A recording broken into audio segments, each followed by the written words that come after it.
Bonjour à tous, je suis heureuse de vous retrouver. Vous venez de plus en plus nombreux sur la chaîne, ce qui me fait très plaisir. Aujourd'hui, nous sommes au pas à pas numéro 27 et je vais vous donner 5 astuces de recherche sur Internet. Elles sont faciles et en tant que généalogiste, vous savez que Internet est devenu un outil absolument indispensable pour faire vos recherches.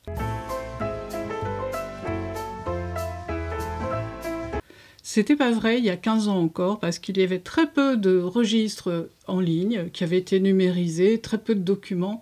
Et là, tous les jours, il y a des nouveaux documents qui sont posés en ligne et qui chiffrent en milliers de documents. Par le passé, il fallait voyager, il fallait aller se transporter dans différents départements quelquefois, donc il fallait prendre du temps, il fallait réserver un hôtel. En fait, c'était quand même une expédition assez coûteuse. Maintenant, à partir de chez vous, et quelquefois, certains ne s'imaginent même pas combien c'est facile.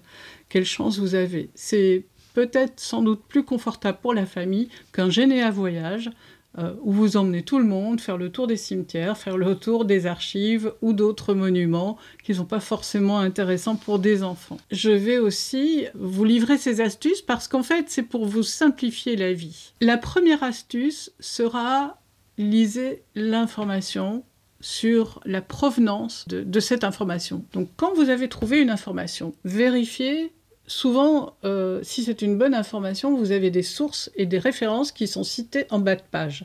C'est très important de pouvoir sourcer qui vous a dit cette information. C'est comme si vous disiez, en fait, voilà, cet événement est arrivé, mais c'était pris dans un journal, la Scandale, en fait, qui a déformé les phrases et déformé la réalité, ou si vous avez trouvé sur un site qui est un travail sorti de docteurs, donc des thèses, ou bien qui sont repris par des universités, ou des sites d'experts. À ce moment-là, vous savez que la référence est bonne, que vous pouvez prendre l'information et que vous pouvez l'utiliser pour vos propres recherches et monter votre propre arbre. Sinon, méfiez-vous, prenez ça avec beaucoup de distance parce qu'il y a beaucoup de n'importe quoi. Ça, du grand n'importe quoi, on sait, sur Internet, il y en a comme il y en a toujours eu ailleurs. L'astuce numéro 2 sera d'essayer d'utiliser d'autres manières d'utiliser les termes de recherche, en fait. Nous tombons facilement dans une routine de recherche, et c'est normal, notre cerveau, en fait, est programmé pour agir avec facilité, c'est-à-dire qu'il est économe. Que quand il y a une chose qui fonctionne bien, par exemple, il a trouvé mort de un tel à tel endroit, eh bien, il va essayer de reproduire cette chose-là, cette séquence-là, parce que cette séquence a réussi et qu'il a trouvé quelque chose. Mais ça limite un peu notre champ d'action. Donc, si vous élargissez votre champ d'action en formulant autrement votre recherche, il est très probable que vous trouviez d'autres informations. Donc, pensez à utiliser le mot « mort » autrement. Donc nous allons le voir ici, c'est-à-dire que le mot mort, par exemple, est entouré aussi du mot décès, funérailles, avis de décès, avis d'obsèques, accident, disparition, enterrement, inhumation, etc. Vous pouvez trouver plein de possibilités et donc vous tapez ça dans la barre de recherche et vous obtenez d'autres renseignements. Ensuite, essayez de n'écrire que quelques mots. Lors d'une recherche dans les registres, il y en a maintenant des centaines de milliers, de nombreux sites, que ce soit les archives départementales ou d'autres sites, les moteurs de recherche deviennent de plus en plus sophistiqués. Ça veut dire qu'ils deviennent de plus en plus précis, en fait, sur vos recherches. Et remplir toutes les cases du formulaire n'est pas forcément une bonne idée. C'est-à-dire qu'il faut commencer par la partie la moins écrite, c'est-à-dire qui va vous donner le plus d'informations. Vous écrivez simplement le nom, ça peut être même simplement le patronyme sans mettre le prénom, et la localisation. Vous avez 2 écritures à faire, et vous avez déjà tout un tas de milliers de documents si vous appelez par exemple André Martin, si vous cherchez André Martin. Mais le problème et que sur le million de documents des Martins qui existent, vous pouvez cibler par région. Et cibler ainsi de plus en plus petit, de façon à n'avoir qu'une recherche de plus en plus pertinente par rapport à la localisation. Et ensuite, vous mettrez les années, et ensuite, vous arriverez sans doute à trouver des renseignements plus précis. Par exemple, pour faire une recherche sur GénéaNet, vous avez la première page, la première partie, où effectivement vous n'avez que quelques cases. Mais si vous cliquez sur la partie plus de recherche, vous voyez qu'en fait, il ouvre un formulaire qui permet de remplir et d'affiner vos recherches. Ça, c'est très bien quand vous avez déjà beaucoup de références sur la personne. Mais si vous n'en avez pas, vous allez peut-être passer à côté, parce que le moteur de recherche, ce qu'il va faire, c'est être très précis. Et si, par exemple, il y a une lettre qui ne correspond pas, bien qu'ils aient amélioré, hein, mais enfin, c'est quand même un risque, eh bien, il va passer à côté. Donc, essayez de ne pas être trop précis, restez vague au départ pour pouvoir affiner par la suite vos recherches. Ensuite, je vous conseille d'écrire une affirmation. Donc, je veux trouver l'acte de naissance de Hugo Simon. Et on voit qu'il manque l'acte de naissance, en fait, sur cette image. On connaît l'acte de décès, mais ça ne nous suffit pas. Alors, c'était le meilleur père que l'on puisse avoir. Voilà. Et hop, ça y est, je suis partie dans des détails qui me détournent du sujet. Je ne suis pas encore dans mon affirmation. Donc, pour rester concentré sur votre question de départ, eh bien, il faut que vous ayez une phrase qui vous permette, à chaque fois que vous partez en divagation, vous puissiez y revenir. L'astuce numéro 4, et poser une question avant de faire votre recherche. Il est facile d'ouvrir l'ordinateur, de se dire « je vais faire des recherches sur ma famille », mais le biais de cette approche, c'est que vous allez vous disperser parce que forcément, vous allez tomber dans un registre où il y a déjà beaucoup de membres de la famille, et donc vous allez dire « tiens, ce nom-là », et hop, vous allez vous disperser en fait, vous allez divaguer.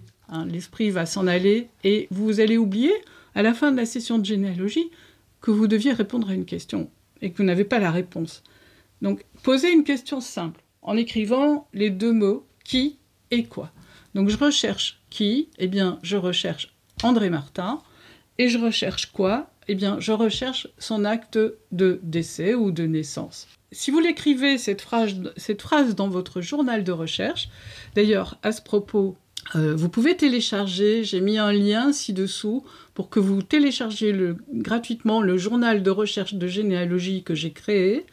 Vous pouvez le trouver aussi sur le blog atoutebranche.fr et vous verrez où il est utile. Hein. Vous commencez à écrire André Martin tout au-dessus, vous écrivez la date de naissance et la date de décès si vous les avez, et ensuite vous mettez toutes vos recherches et la façon dont vous avez procédé pour arriver à votre résultat.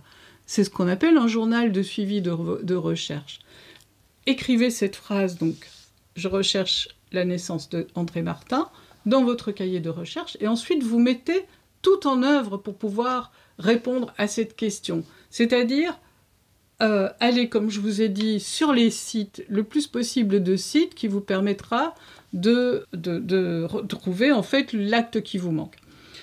Cette question est simple, on a posé qui et quoi. Si vous posez une question plus complexe, comme par exemple, je cherche le nom de jeune fille de mon arrière-arrière-grand-mère.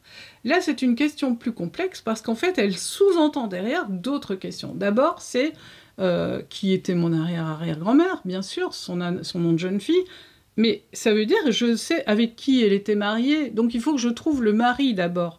Et le mari, par la lignée patronymique des hommes, c'est plus facile à retrouver que par la lignée des femmes.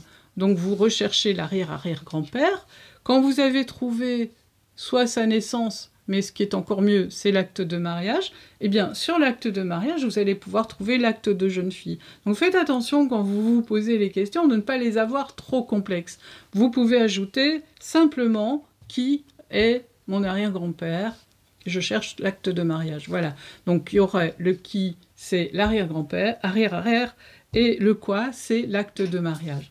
Donc vous avez fait d'une question complexe, vous en avez fait une question simple. Ensuite, la dernière astuce, vous allez me dire, je ressasse encore et encore, citez vos sources, citez absolument vos sources. Comme ça, vous aurez l'information. Je sais, c'est barbant, c'est des longues lignes en fait de texte, mais vous faites un copier-coller, vous le notez dans votre cahier de recherche, et vous avez ainsi ce qu'il vous faut pour pouvoir avoir un retour en arrière. C'est-à-dire que si vous fermez votre ordinateur, vous allez avoir d'autres ascendants à rechercher. Eh bien, vous allez pouvoir toujours retrouver, en fait, où vous avez trouvé votre document, et chez qui et à quel endroit. Si vous ne le faites pas, vous serez obligé de recommencer tout votre travail. Donc c'est du temps perdu et c'est du temps pour lequel vous ne pouvez pas consacrer du temps à faire autre chose ou à aller voir d'autres ancêtres. Donc j'espère que toutes ces petites astuces, ces 5 astuces vont vous faciliter la vie dans les recherches. Donc c'est simple. Je vous dis à bientôt. N'oubliez pas de vous abonner. Bye bye, à la prochaine.